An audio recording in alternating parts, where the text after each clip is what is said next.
વલસાડ જિલ્લાના ઉમરગામ તાલુકામાં એક હૃદયદ્રાવક ઘટના પ્રકાશમાં આવી છે, જ્યાં 3 વર્ષની બાળકી પર બળાત્કારની કોશિશનો મામલો પ્રકાશમાં આવ્યો છે, જેમાં વલસાડ પોલીસ અને મહારાષ્ટ્રની પાલઘર પોલીસની સંયુક્ત ટીમે તાત્કાલિક કાર્યવાહી કરી હતી. આરોપીઓની ધરપકડ કરી છે. ઘટના અંગે સાંજે બાળકીના પરિવારના સભ્યએ ઉમરગામ પોલીસ મથકે બાળકી સાથે અડપલા કરનાર વિધર્મી યુવક વિરુદ્ધ પોક્સો એક્ટની કલમ હેઠળ ફરિયાદ નોંધાવી હતી. ઉમરગામ પોલીસે તાત્કાલિક વલસાડ જિલ્લાની પોલીસની ટીમની મદદ લઈને આગળની તપાસ હાથ ધરી હતી.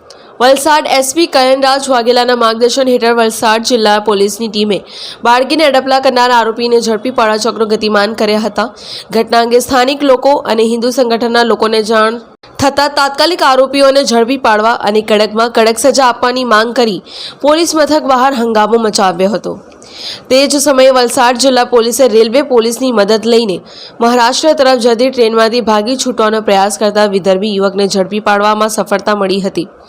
ઉમરગામ પોલીસે બાળકીનું નિવેદન નોંધી બાળકીનું મેડિકલ કરાવી આગળની તજવીજ હાથ ધરી છે. વલસાડના ઉમરગામ પોલીસ સ્ટેશન વિસ્તારમાં એક નાની દીકરી સાથે દુષ્કર્મની ઘટના બની છે. ઘટનાના 1 કલાકની અંદર જ આરોપીને ચાલુ ટ્રેને ભાગતો હતો ત્યારે એને પકડી પાડવામાં આવ્યો છે. આ બનાવ અનુસંધાને ભારતીય ન્યાય સંહિતાની કડકમાં કડક કલમ 65(2) મુજબ ગુનો દાખલ કરવામાં આવ્યો છે અને પોક્સોની કલમનો પણ ગુનો દાખલ કરવામાં આવ્યો છે. આરોપીને પોલીસે 1 જ કલાકની અંદર રાઉન્ડ અપ કરી લીધો છે. બનાવની અનુસંધાને એક સ્પેશિયલ ઇન્વેસ્ટિગેશન ટીમની પણ રચના કરવામાં આવેલી છે અને એ ટીમ દ્વારા આવનારા 15 દિવસની અંદર આ ગુનામાં ચાર્જશીટ પણ કરવામાં આવશે. હું મીડિયા મિત્રોના માધ્યમથી વલસાડની સમગ્ર જનતાને અને ઉમરગામની જનતાને નમ્ર અપીલ કરીશ કે કોઈપણ પ્રકારની અફવાઓ કે સોશિયલ મીડિયા પરની કોઈ અફવાઓના ભોગ ના બનશો અને એના દ્વારા તમે કોઈ ગેરમાર્ગે ના દોરાશો.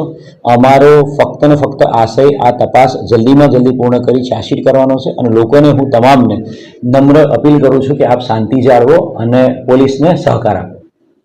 Bureau report, Jansakshi news, Bardoli.